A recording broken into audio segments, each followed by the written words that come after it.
자랑의 본질 왜 우리는 말하고 싶을까? 동네 주민들과의 모임에서 박 씨가 말했다. 우리 집 아파트 값이 작년보다 3억이나 올랐어요. 이 동네가 정말 좋아졌네요. 순간 자리가 조용해졌다. 부동산 값 상승으로 고민인 사람들, 전세 걱정을 하는 사람들의 얼굴이 굳어졌기 때문이다. 박 씨는 단순히 동네 발전을 기뻐하며 한 말이었지만 듣는 사람들에게는 전혀 다르게 들렸다. 사람은 누구나 인정받고 싶은 본능을 지니고 있다. 내가 살아온 이야기, 이룬 성취, 가진 것들을 알리고 싶은 마음은 지극히 자연스러운 욕구다. 특히 기쁜 일이 생겼을 때 그 기쁨을 누군가와 나누고 싶은 마음은 인간의 기본적인 감정이다. 문제는 그 표현이 자랑으로 들릴 때 발생한다. 말하는 사람은 단순히 뿌듯함을 전하고 싶었을 뿐인데 듣는 사람은 비교와 부담을 느끼며 관계에 금이 가기 시작한다. 같은 말도 어떻게 표현하느냐에 따라 축하받을 일이 되기도, 시기와 질투의 대상이 되기도 한다. 자랑의 위험성은 그것이 상대방에게 나와의 비교를 강요한다는 점이다. 내가 이렇게 잘 살고 있어라는 메시지는 자연스럽게 너는 어떠니? 라는 질문을 수반한다. 듣는 사람은 원하지 않아도 자신의 상황과 비교하게 되고 그 순간 열등감이나 상실감을 느낄 수 있다. 더 큰 문제는 자랑하는 사람 자신도 모르게 이런 일이 일어난다는 것이다. 악의가 전혀 없어도 순수한 기쁨을 표현하려 해도 상대방의 입장을 고려하지 않으면 자랑으로 받아들여진다. 특히 한국 사회처럼 상대적 비교 문화가 강한 곳에서는 더욱 그렇다. 자랑이 주는 순간의 만족감도 문제다. 다른 사람의 부러움이나 감탄을 받으면 일시적으로 기분이 좋아진다. 하지만 이런 만족감은 오래 지속되지 않을 뿐더러 점차 더 큰 자랑거리를 찾게 만든다. 결국 자랑은 중독성이 있는 행동이 되고 관계는 점점 피상적이 된다. 진정한 소통은 나의 기쁨을 상대방도 함께 기뻐할 수 있도록 표현하는 것이다. 그러기 위해서는 말하기 전에 잠시 생각해 볼 필요가 있다. 이 말을 들으면 상대방이 어떤 기분일까? 내가 같은 말을 들으면 어떨까? 자랑은 잠깐의 만족을 주지만 상대의 마음속에는 보이지 않는 벽을 세운다. 그 벽은 처음에는 작고 미약하지만 시간이 지나면서 점점 두터워져 결국 진정한 관계를 가로막는다. 말의 힘을 아는 사람이라면 이 위험성을 간과해서는 안 된다. 관계를 해치는 5가지 자랑. 동창회에서 만난 친구들의 대화를 들어보면 패턴이 있다.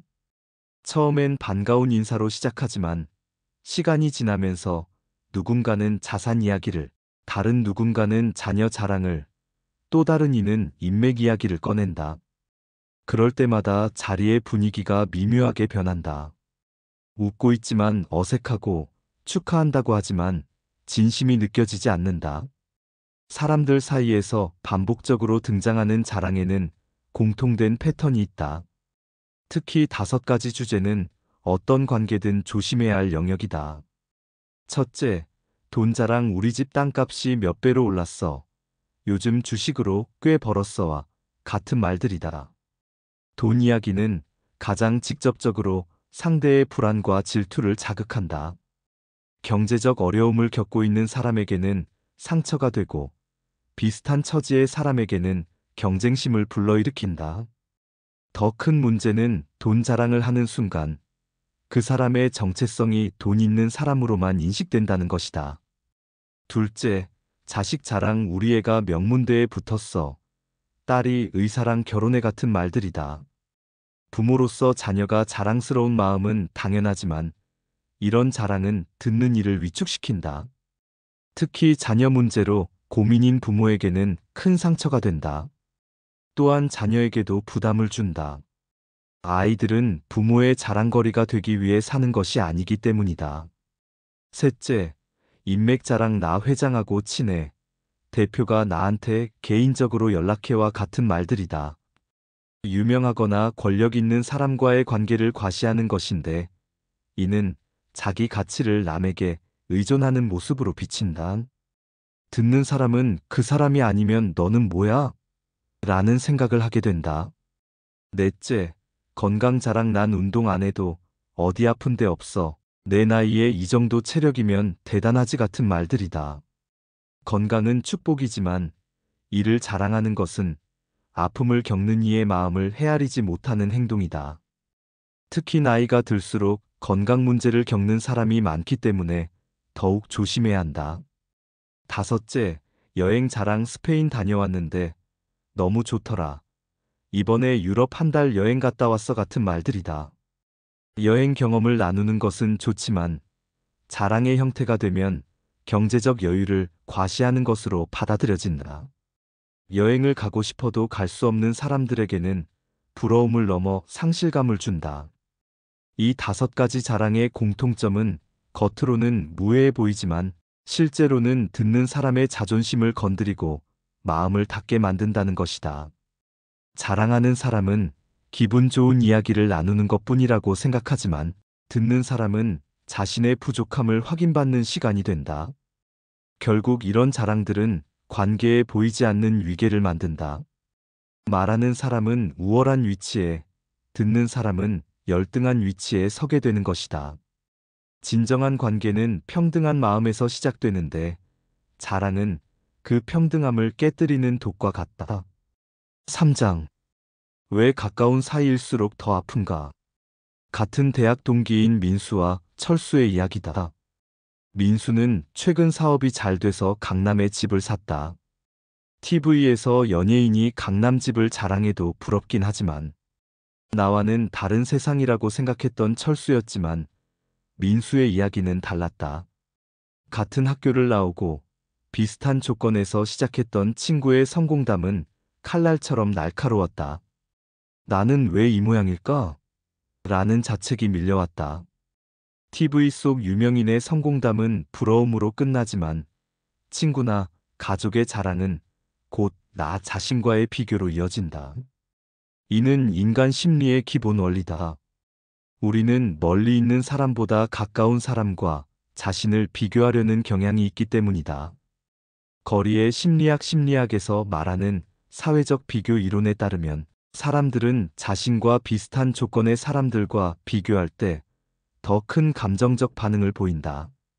재벌 2세의 성공은 원래 다른 출발선이라고 치부하지만 같은 동네에서 자란 친구의 성공은 나도 할 수 있었는데 라는 아쉬움으로 다가온다. 가까운 사람의 말일수록 내 삶의 거울처럼 작용한다. 그들의 성취는 내가 이루지 못한 것들을 선명하게 부각시킨다. 같은 조건에서 시작했는데 왜 결과가 다른가를 생각하게 되고 그 과정에서 자존감이 흔들린다. 친밀감의 역설. 더 아이러니한 것은 관계가 가까울수록 자랑의 독성이 강해진다는 사실이다. 가족이나 오랜 친구는 내 취약점과 한계를 잘 알고 있다. 그런 사람이 자랑을 할 때 은연중에 너와 나는 이제 다른 레벨이야 라는 메시지가 전달된다고 느끼게 된다. 특히 어릴 때부터 알고 지낸 사이라면 더욱 그렇다. 과거의 동등한 관계에서 갑자기 위계가 생긴 것 같은 기분이 든다. 예전에는 같은 수준이었는데 라는 생각이 상처를 더욱 깊게 만든다. 기대에 배신감. 가까운 사람에게는 특별한 기대가 있다. 내 기분을 헤아려주고 내 상황을 고려해서 말할 것이라는 기대 말이다. 하지만 그 사람이 별 생각 없이 자랑을 늘어놓으면 배신감마저 든다. 내 마음도 모르고라는 서운함이 관계에 금을 가게 한다. 질투의 정당화. 멀리 있는 사람을 부러워하면 그냥 질투지만 가까운 사람을 부러워하면 나도 할 수 있었다는 정당한 분노로 포장된다. 이런 감정은 더 오래 지속되고 관계에 더 큰 상처를 남긴다. 같은 말, 다른 무게. 새 차 샀어라는 말도 누가 하느냐에 따라 무게가 다르다.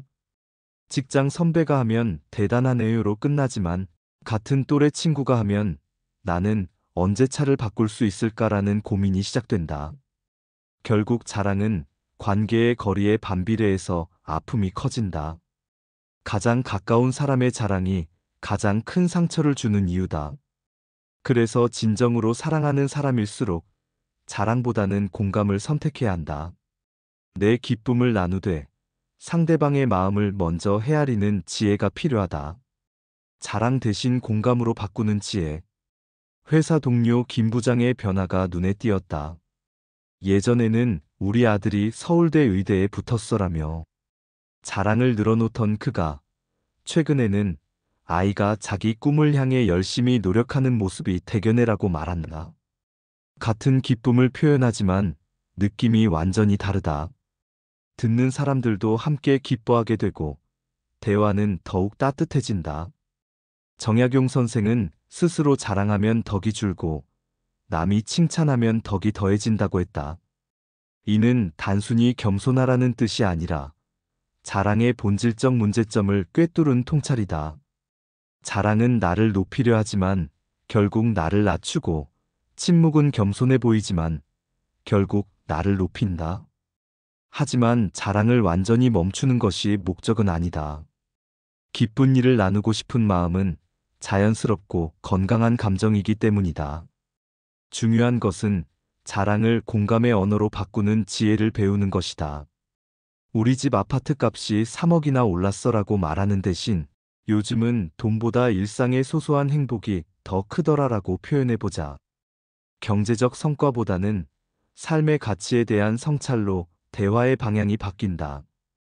투자로 큰 돈을 벌었어보다는 운 좋게 잘 됐지만 돈보다 건강이 진짜 재산인 것 같아라고 말하면 상대방도 공감할 수 있다.